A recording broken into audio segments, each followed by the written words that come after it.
Yo, JD here, Limitless, and as you can see, we are back on F1 2021 as always, and it's been a little while since I've commentated on a video because I was on holiday last week.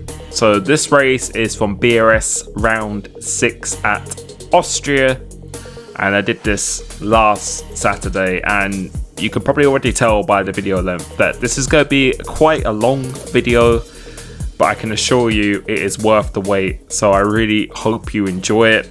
Many things happen in this race, and I have to say this is probably one of the most intense, unexpected intense races that I've ever done. And Austria always seems to deliver really intense races, even in real life as well. And especially I think 2019 I had a super intense race here, same for 2020 and even 2018 as well. So it's always been a track that I've always felt I've struggled at, but on this game it just seems to click quite well. And you can see we've got a few Q1 pretty nicely. Championship standings, they've already been updated, but I have quite a sizable lead in this championship, mainly because a lot of people keep on joining and leaving, because league racing at the moment on all platforms seems to be quite a big struggle. The game online doesn't seem to be functioning too well, and I think it's really frustrating quite a lot of people, unfortunately. Because seeing this Q2, we elected to go for the medium tyres here, so going for 2 laps on the same tyre because they're very durable. And you can see our first lap was 1 minute 3.1, and we've improved that to a 1.3 dead or 0. So I was pretty happy about it. I wasn't going to put any more wear on these tyres. You can see Radionics does pip us, but our pace was pretty good. We've got Monty in here, a new guy who is on the controller, but he's extremely fast. Very fast driver. I don't think I've raced him online before this, so he was quite unknown to me, but you will be seeing, and in the future as well, he's an extremely fast driver. So we do our first lap in Q3 of a 2.7, so wasn't completely satisfied with that. We're going for another lap because, like with the mediums around this track, you're able to really do 2 laps in a row without much consequence in terms of performance. So I'm going again, but this corner is a real big pain. If you don't get it right, you just lose so much time. So we're going for a second lap now, going to this corner once again, and we just get caught out. I fucking hate this corner completely. And as I said there, we're not a fan of that corner because it's just so, you have to be so precise. If you don't carry enough speed, such a hard corner. You're just going to lose so much time on the delta, so you really do have to commit.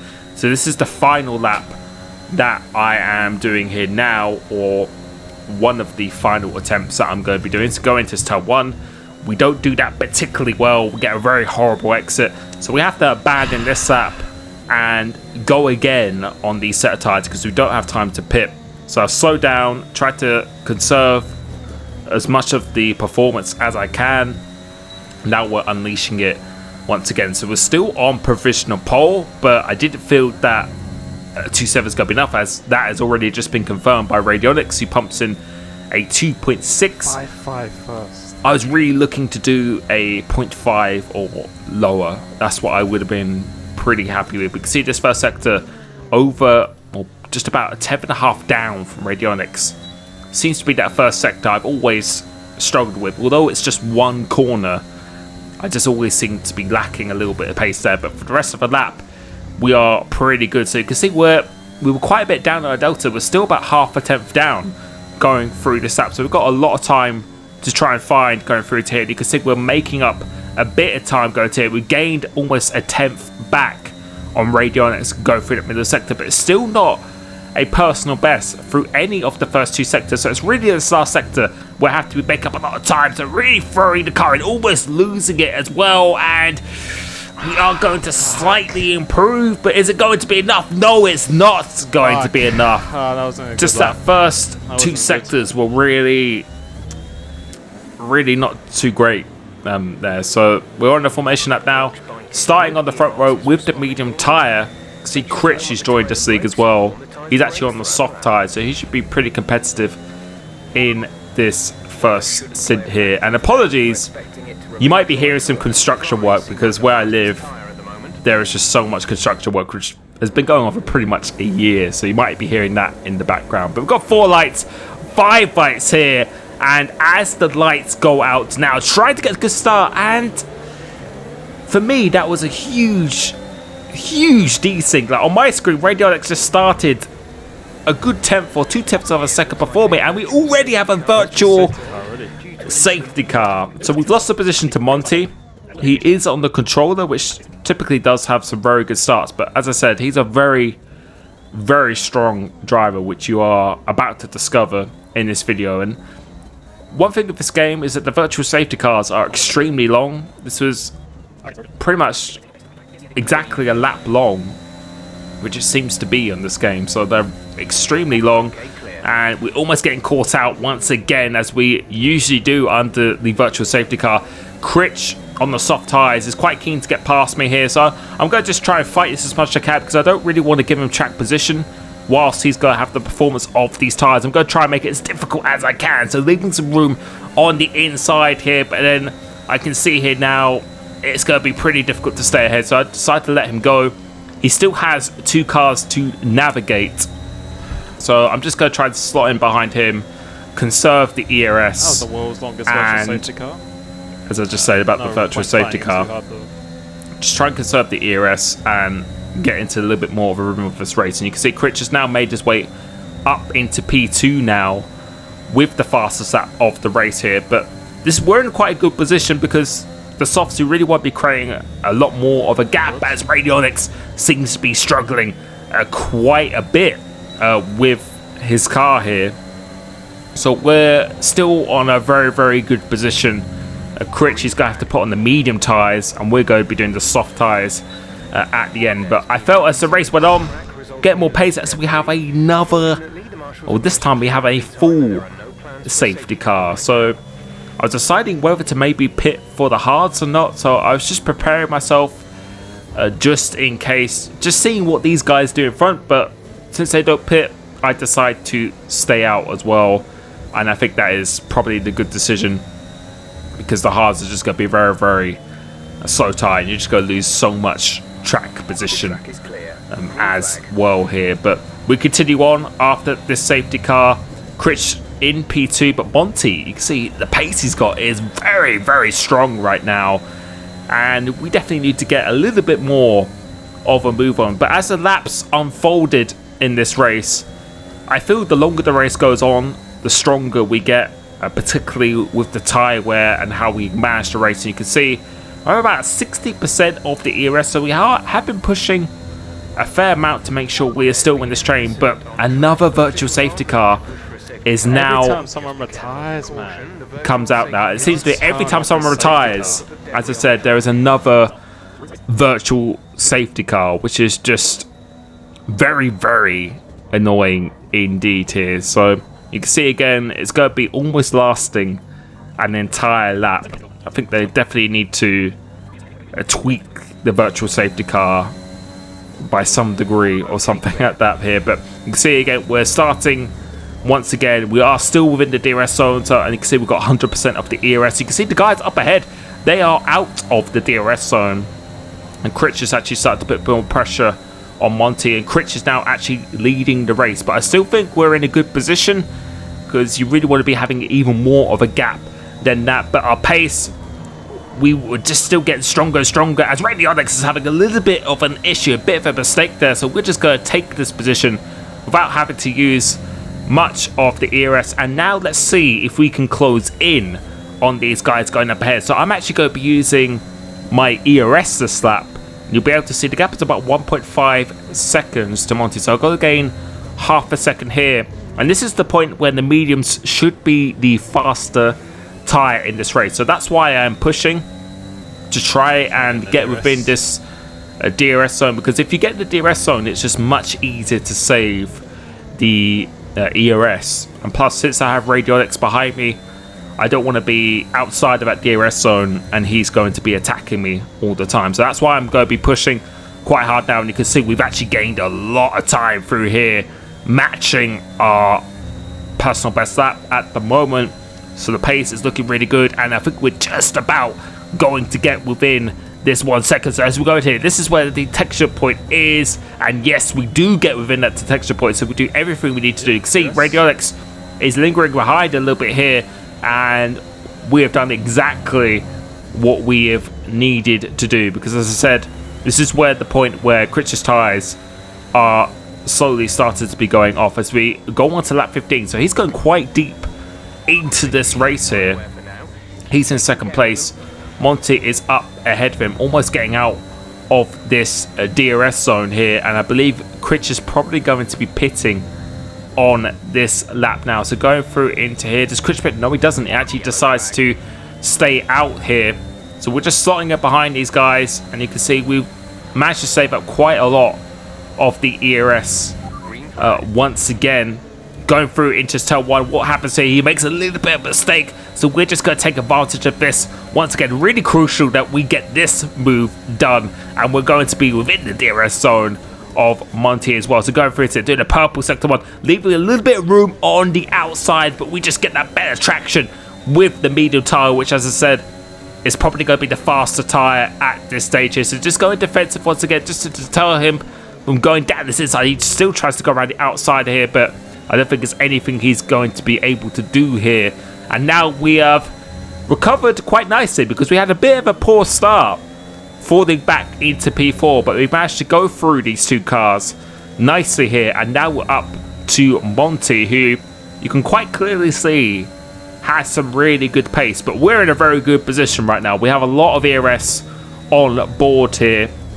I suspected he'd be running a little bit less than us, and now we're in the DRS zone as Critch has now decided to pit, and I think he is the only one who has really pitted so far. So we're just going to stay behind Monty here, and this will just give you an example of what our straight line speed was like, which was really good in this race. And as I said, thank you to everyone who's made a little bit of a mistake there. Thank you to everyone who has joined my YouTube membership.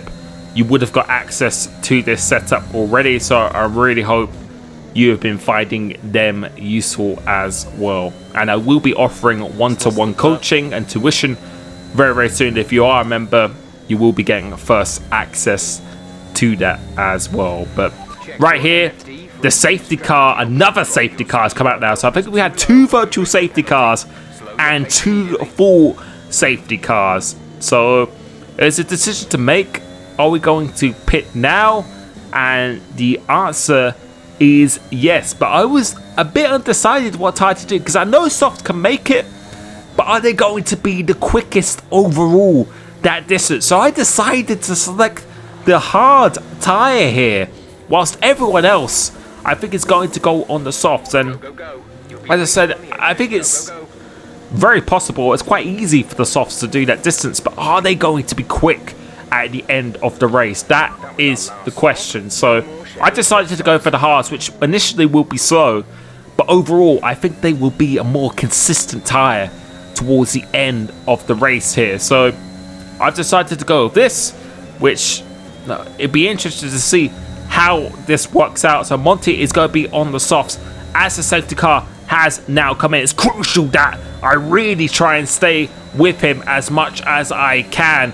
And you can see, I think Critch is on the medium tyre as well, but I've got Radionics on the softs up behind me. So getting a fairly decent exit off here, but just got to try and, if I can, stay within the DRS, which I think is going to be very hard. But coming into this corner, he has a red X above his name, and is he racing? I think you can tell that there's a little bit of an issue with the lobby now. Like that, or is this me? And I'm saying, is it just me is lagged out? And I can confirm, Is everyone lagged out, or is it just me? at this stage, that it is only me who has lagged out. And it's not just an Xbox. God, this game is so shit. There's a lot of issues with this game online now. I So think everyone's lagged out. I think. right here, I am the one who has Can you let me know if everyone's lagged out. And I'm just asking my chat if it is just me. And apparently at this moment, it is only me who has lagged out, despite me still being connected to the game and everything as well. I'm the one who has lagged out. So I think I'm going to pause this here, and I think I'm rejoining the game again. And that just confirms to me that I'm the one who's lagged out. But are we restarting or what? the game has actually decided to kick everyone out. A couple of laps later, I was still circulating in P13, but then everyone lagged out. What is going on with this so online? we decided to reset the lobby, or restart the lobby from the positions we were in. And it's going to now be a 25% race. From the positions we were in, I was last. A few more people could have joined in, so it's only going to be, I think, 11 drivers here. And now we're going to be doing pretty much a sprint race of a 25%. Everyone can start on whatever tie they want. And yeah, it's annoying because I was in P2. But then when I lagged out, I went back to P10, which I obviously couldn't see at the time. So we're going to be starting on the last row of the grid. Monty is going to be on pole. So now we have a restart of this race. And we are going to be a tie. We just get an absolutely electric start coming through into here. And this is where the intensity does begin. So you can see not many drivers in here, but I've had some of my best race experiences with very little people in the lobby. So I'm going to try and let people sort themselves out, as I think Ferrari's being very deep on the brakes here, try and take advantage of this. And the great thing about this here is that I have a lot of experience in a 25% race. I do them all the time, pretty much on a daily basis. So I have a very, very good idea of when to pit, when to push, and what kind of lap times to expect as well. So we're just trying to navigate through this. I can see Banner isn't really applying any of the throttle here, so we're just going to try and catch him napping a little bit. Going to hopefully he doesn't try and go on the outside. And now we're up into P7 from P10 after 3 laps. So a very good progress so far. And coming across the line, we actually do the fastest lap of the race. So the crucial thing about this is that we're not losing that much time with these overtakes, as someone has actually pitted, because I believe they might have had damage already. And no, it's not. It's Snipes who's pitted. So he's decided to go for a very bold undercut, going onto the softs for 12 laps, which are very possible to do. So he's going for quite a big undercut. And again, it's just about getting through this traffic without losing any time at all. So we're going to go down the inside of Milty here, just doing a little bit of a dummy there. And that was a very, very good and crucial move down the inside. Getting the DRS on the exit. He decides to try and fight back, but we're going to keep ourselves on the racing line. And now we're up into P5, and the leaders are not far away at all. And the pace that we have right now is very, very good here. So we're just going to try and stay behind Kimi. The good thing as well is that he doesn't have any cars in front of him, so we should be able to get past him again without losing that much time at all, as Scarlet up ahead actually has a 3-second penalty to add to that. So we're just going to use the DRS, and you can see we have a lot of the battery power still available, still lapping almost within our personal best. So coming off the exit here, let's see what happens. We get a pretty good exit coming off here, and Critch has completely spun round, so that is another position. And now we're going to go up into P3. So one of our main contenders has had a little bit of an incident there, and now we are behind Scarlet, and we're going to do what we did in the first race. We're going to try and get within this DRS zone by the end of this lap, because then you're able to save so much more of the ERS when you're in this DRS zone. So I'm going to be pushing really, really hard now. It's a little bit of a risk to do this, but I felt if I didn't, it was going to be very hard to catch or to get within this DRS zone, and then I would have to end up defending from Kimi behind. So you can see this detection point is coming up, going through on the exit of the penultimate corner. Let's see what it is. It's 1001. Are we going to make it? Yes, we are going to make it. Finally, a little bit more luck, and we get within the DRS zone. And that is a very, very crucial part of our race. If we did get in the DRS here, then with the pace of Monty as well, I think it would have been very, very hard. So now we are onto the back of this lead group here. You can see Snipes, who has gone for that early undercut. He has the fastest lap of the race, so he is lapping faster than anyone right now. So we're going to box in this lap, because I knew for my 25% races I do here that the undercut is very powerful, and there's no real benefit going super deep into the race, because although you'd be faster, the softs are quite durable and you just wouldn't have enough pace advantage with the fresher softs to make up the time lost under the undercut. Because the undercut, if you pit that 2 laps earlier than someone, it's going to be like 3 or 4 seconds or something like that. So we're right behind Monty now. You can see Snipes is out in the lead, and he has quite a big undercut. You can see over 3 seconds undercut he has, and that just shows exactly how powerful it really is. But the crucial thing is that we are right behind Monty, who I think is the next fastest person on track here. So we're going to have quite a few lap fresher tyres and Snipes. So let's see how quickly we can close in. You can already see towards the end of this lap, we have closed in a little bit of time here. And I was thinking, do I follow Monty or do I overtake him and dictate the pace? Because what I really want to do is to catch Snipes and be the first one to catch him, rather than be behind Monty. Because if I was behind Monty, as we're going to go down the inside now, so just a nice bold move down this inside, leaving some room on the exit like we did for Critch. But one thing I discovered with Monty racing him here and some other races in the future is that he really does like to attack when he gets the opportunity. So he's not afraid to be using that overtake button. And now we are the car ahead of him. But as I was saying before, I really wanted to be the first car to catch Snipes up ahead.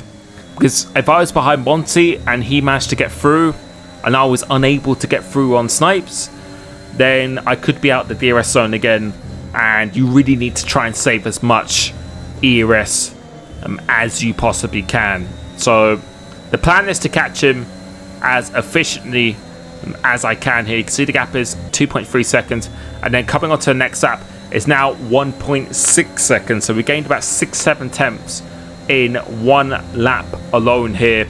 You can see we have used a little bit of the ERS on the exit here. We're going to use the power again. And like with the other 2 times, we're going to try and get within the DRS zone by the end of this lap. So it's about 1.3 seconds here, navigating ourselves through this corner very, very nicely.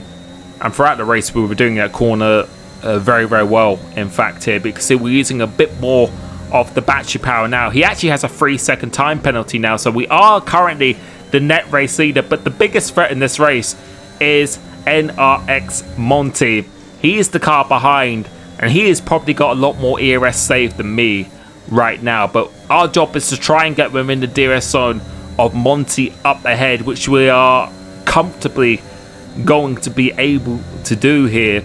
But now it's just about getting past him again as efficiently as we can. So going through it here, going a little bit wide on this last corner. That doesn't give us a good exit, but you can see Monty is actually trying to go for an overtake going into turn 1, which is really not a place where you want to be overtaken, because that's just a very, very awkward corner. So I decided to use the power once again here, and now I'm going to do the same thing. I'm going to do a little bit of a dummy, but then go down the inside here, trying to get this move. So we're going to get DRS on the exit as well here. And as I said before, Monty really does like to attack when he wants to, so he's going to try and overtake me once again here, but I decide to defend this position, and on the exit he's going to try and do exactly the same thing. So this is a very awkward position to be in, because it's very easy to get tangled up in an incident with the rear and the front of his car. So a little bit frustrating that was happening, but now we've managed to get the position on track.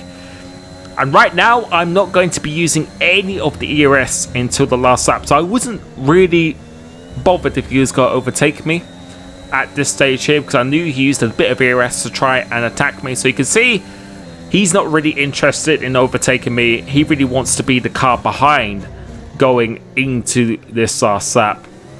And you'll see on the exit this corner, he is pretty close here, but it's just a case of trying to save as much ERS as we can. And that's what I typically do in practice. I always work out how much ERS can be saved in 1 lap when you're not using the overtake button, and I found it's about around 10%. So coming into this last lap, I knew I could be fairly close to 60% which will give me a lot of ERS for the last lap. And you can see Fab Ferrari is behind, who is putting a little bit of pressure on Monty. So I was really hoping that he'd be expending a bit of the ERS here. You can see on the penultimate lap of this race, we are up to about 40% ERS. He's very, very close on this exit, and he decides to not go for this overtake. I think he's decided to turn off his DRS, in fact, which I was quite thankful for, because I was very sure he would have a lot more ERS than me. So if I was him, I probably would have gone for that move here, because going to the last lap, it's going to be, you only get that one opportunity to really overtake someone. But we are on about 40% ERS here, so not a huge amount. We're probably going to be over 50% by the end of this lap, but not a huge amount to use in order to defend here. So coming into this last lap now, it's crucial that we get a very good exit. So really taking a bit of a risk going through into here. So just trying to give it everything to put as much distance as possible between myself and Monty on this last lap here, using a bit of ERS on the exit of this corner. So really trying to take this with as much speed as I possibly can. But you can see he's still pretty close. So I want to make it difficult for him to overtake me going into here. And the thing I want is for me to not really have to defend. But he doesn't go down the inside. So again, if I was him, I probably would have stuck my nose down the inside. But we get a pretty decent launch of this corner. But we're running on fumes on this era. So he goes around the outside here. I really do not want to lose this race. So spotting the breaking point, but he goes for the switchback. He gets a really good exit. We're making a little bit of contact going to left hand, and we outbrake him going into this corner, leaving us some room on the exit now and making the move stick once again. But we are running on absolutely nothing with this battery power. You can see how much more speed he has going down the straight. But as the previous corners, we are so determined to win this race, just about keeping the car. That would have been a penalty if we extended that. And coming across the line, Get in there! cue the headphone warning. Yes! The scream returns in League Racing, and that was... It's been a while since I've screamed like that. Oh my god. one of the most intense races I've had for a very long time, and I haven't been screaming a lot recently, but it felt very good to be doing that once again. So I really hope you enjoyed this video. Many more videos coming out this week as well. Thank you so much for the support on the channel. It really does mean a lot to me, and I will catch you very soon. Peace.